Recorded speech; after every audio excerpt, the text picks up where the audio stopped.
Let's take it. Yeah, it's live. There we go. That's all it took, man. All it took was a little bit of fun engineering with a couple friends of mine over here.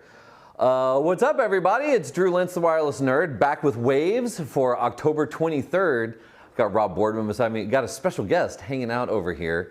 So I'm at WLPC in Prague, and this is Waves. Today we're going to talk about what's new, what's now, what's next, what's now, what's happening. There's a gentleman right behind me who's got... Sorry. Who has a... Don't mind me, I'm just doing a wireless survey. He's doing a wireless survey. It's where you collect like wireless signals. He's collecting wireless signals. And the goal is apparently to paint the map green. He's painting the map. Well, hold on. First of all, that's a great shirt you have. And who are you? Oh yeah, look. despite the HP, it's not actually an HP shirt. Look, you know, it's actually a Hamina. The best thing we can do is probably give you a microphone so anyone who's listening can actually hear you. Oh, thank you. Yeah, thank you. That's fantastic. Hey, what are you doing? Yeah, I was surveying. Hold on. How are you? You can't survey. Hamina doesn't have a survey tool.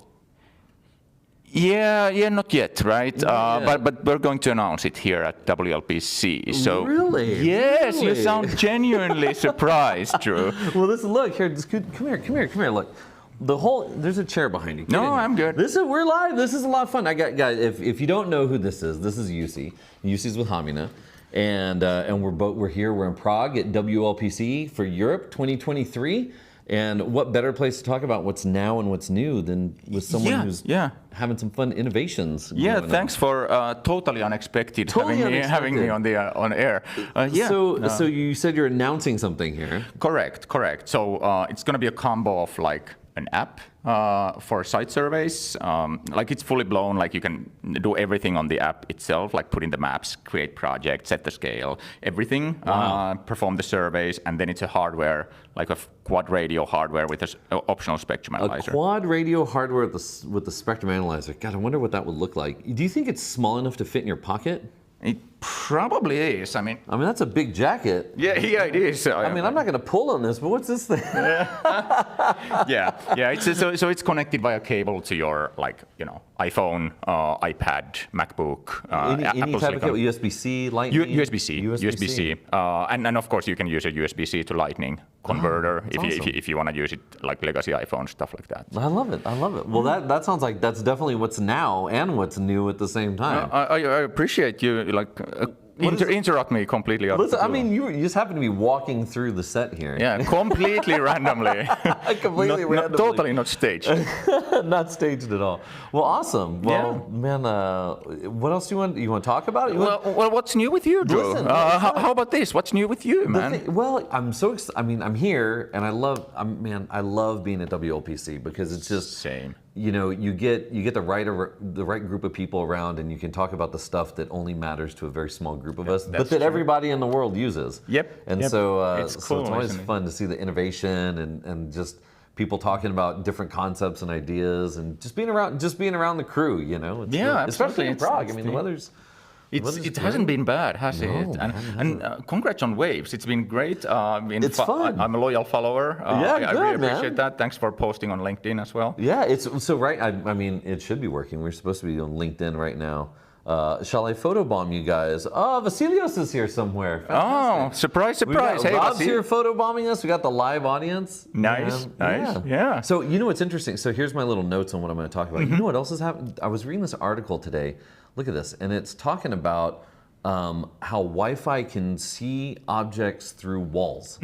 And how they're using it now, not just, there's I think it was UCSB or somewhere in California, where they're able to identify specific objects using I forgot the name of what happens when Wi-Fi hits an object and it reflects or refracts. There's a little swirl that's made. So that little swirl, they're using that to identify edges and corners and things. Because they're doing that, now they set up these big letters outside, so you can actually see what the letters are, and you can make them out using the Wi-Fi. Man. Yeah, because that technology on a base level has been used for like elderly care to see if anybody's moving, moved in the facility. There's some companies doing that kind of stuff over Wi-Fi. Yeah, and there's 60 gigahertz sensors out there. There's 24 gig sensors out there, and it looks like one of the old air fresheners. You just stick it on the wall, and it can tell you what's going on in the room. So I thought that was pretty interesting. Yeah, I thought it's that was very, very cool. Definitely a use case for Wi-Fi detecting objects through walls. The other thing that's kind of interesting in the States, right, is there's all this talk. Do you know who Mike Lindell is? No, I'm So this isn't political. Yeah. I mean, it is political, but it's not political. So that's how every very political discussion starts, so right? This is a guy who is one of the people in the United States that thinks that the election was stolen. The whole presidential election was stolen. So to do his part, he's developed these little devices called WMDs. Which we all know stands for wireless monitoring devices. Of course it does. Not weapons of mass destruction. So he said he's going to put these wireless monitoring devices at polling places because apparently it's the voting machines are emitting Wi-Fi signals, and that's how people are breaking into them and hacking them and stealing elections.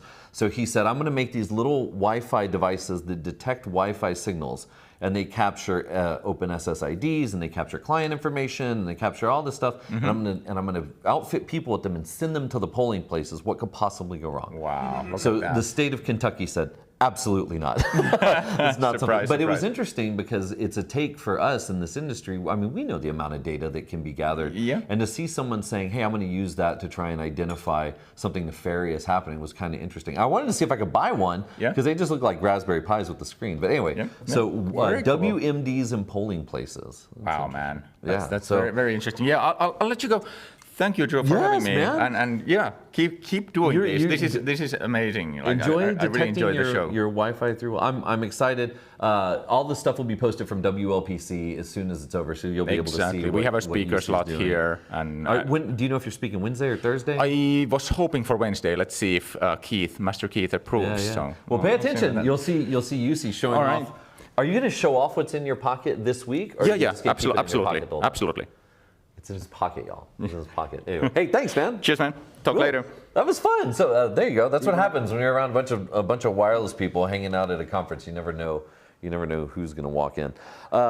So that's happening. Can't say enough about that. Obviously, a little bit of spoiler there. Not just showing off what's happening, but showing off the hardware. It's kind of cool. So now the spectrum analyzing game is kicking it up a notch. I wonder what the cost is going to be. I don't know. If it's anything like the rest of the Hamina tools, it should be pretty impactful. So that's what's going. That's absolutely what's now. That's you can't get any fresher than that. Unreleased product walking through the back of the deal. The WMD is kind of interesting. What's new in the United States? Some really cool news with the FCC. The FCC has done two things this past week that have been pretty phenomenal. One is they enabled the use of E-rate funds. So my buddy Rob Boardman's sitting right here, and this guy used to work in education and Wi-Fi. Listen to this: E-rate funds are now able to be used to provide Wi-Fi on school buses. They made it eligible, which it was ineligible before because there was a rule with E-rate that you couldn't use E-rate funding to provide internet access across the street from the school. Well, now they're letting it be used. It's going to cost on average about $1,840 American dollars per bus per year to do this, but it's giving a way to help solve that digital divide and the homework gap, so kids that are on school buses can finally have access to real working Wi-Fi paid for by E-rate funding. So that's really cool. The only question is that going to take away from schools only. I find the cost to be a little under. Rob's saying he finds the cost to be a little bit under what is. I agree. That seems pretty low. But what I'm thinking is, you only get so much per student per year in E-rate, and so now if you're slicing that off to allocate for this, it's great. But is there going to be any incentive coming down? And they talked about BEAD funding, how some of this will be approved, for the emergency funding that's out there. So I thought that was interesting. The other thing that the FCC did is they allowed very low power. They said, let's go. We're going to do VLP, which is I'm still trying to wrap my head around PSD when it comes to the way that the very low power is identified in 6 gigahertz. Because essentially what it's doing is they're saying you can have a very low power device like a Quest headset or like a watch or whatever it is, and you can use 6 gig inside your home or inside your room to communicate at very high speeds back and forth, as long as it doesn't emit outside of your home. That's a whole very low power thing. 14 dBm is what the maxi IRP is on it. But then in PSD, what it does is for every jump, I think it's like 5 dB per megahertz. I'm sorry, Sam would kill me. I think it's 3 dB per megahertz. And so if you're in a 20 megahertz channel, 40, 80, 160, what it does is it increases your power to offset the noise floor so that it gives you a nice clean connection. So when you combine VLP and you combine Wi-Fi 7 and you combine, and then moving into Wi-Fi 8, when you're talking about these things, now you have a device that can communicate on multiple radios. One high-speed radio communicating with your VR headset to your phone, another high-speed radio from your phone up to your wireless access point inside your home. It's really neat. It's really neat to see where the industry is going. Speaking of Wi-Fi 7, it was Nokia announced some Wi-Fi 7 stuff today. Zycel's jumped in Wi-Fi 7. Ruckus has got some Wi-Fi 7. TP-Link says they've got the best Wi-Fi 7. Lots of Wi-Fi 7. I'm sure Netgear's got something. Yeah, Netgear's probably, Ubiquiti is not far behind, I bet. So it's only a matter of time before all that Wi-Fi 7 gear comes out. Anyway, I don't know how long we've been on. Usually I try and keep track of time, but anytime UC's gonna pop in and have a conversation with me, man, I mean, come on, dude. This is the beauty of being here. Let's see, this is 10 minutes. 10 minutes. Well, that's about it. I think, what's new, FCC approving Wi-Fi on school buses for E-rate. What's new is FCC approving VLP in the United States. What's now?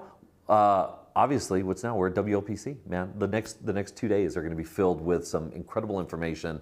The deep dives have been going full steam. Follow hashtag WLPC on X or on Instagram or on LinkedIn and see some of the pictures that people are posting. Lots of really cool stuff happening. Peter McKenzie's burning brains downstairs. You can smell the brains cooking. That's how you know Peter's giving a deep dive. They just get filled up and you can smell brains all across the NH Prague city here in beautiful Prague. Anyway, that's it, man. Tune in next week. We'll cover what we did here at WLPC. It's funny, I said tune in. We were having a conversation last night and talking about words that are antiquated. Tune in. You're not tuning into anything or hanging up a phone.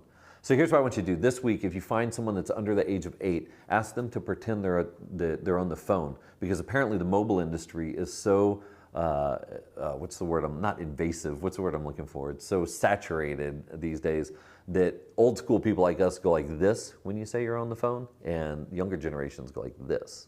So find that out for yourself. Anyway, thanks for listening to Waves. October 23rd, we will be here. Actually, no, we'll be back in Texas next week. I may not do this because I might be really tired. I fly in on Sunday night. But if it's a little bit late, I do apologize. Anyway, make sure, my wife still wants to take me to Mexico. Hit the subscribe button on YouTube. I need 1,000 followers. She'll take me on a trip to Mexico, and I'll be glad to post pictures. Also, if you want a discount on Wi-Fi stand, just subscribe and tell me you subscribed. I'll give you $5 off of Wi-Fi stand, which is $1 more than I said last week. Hope you have a wonderful week. We'll talk to you next